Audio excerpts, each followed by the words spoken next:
It's Vern from VFC Archery. So I've made quite a few bows in my bow making experience, and I've learned a lot as I've gone along. Most of my bows have all been short native style self bows, and one of the things with bows that I wanted to speak to was that every bow is like a person. Everyone is different, and that's part of the fun of making these and shooting them is no two are exactly alike.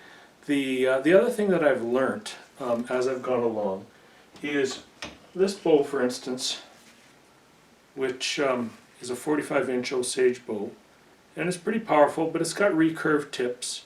I don't think recurve tips were historically accurate with native bows. They do eliminate some string follow. A very slight recurve is not a bad idea, but I wouldn't waste my time. I would more focus on narrowing the tips.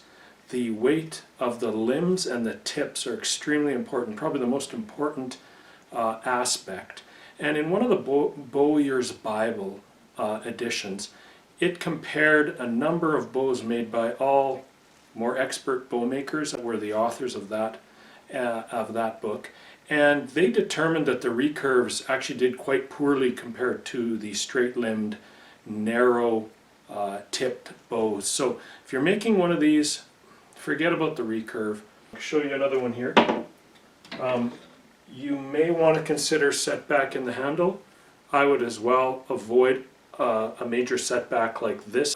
Usually the native tribes had done this so they could leave a bowstring for longer and it would take less stress if it was kept strung.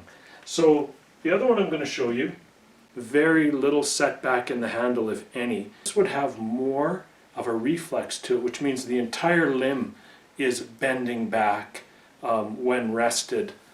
I mean, this bow puts out 175 feet per second with a 400 grain arrow.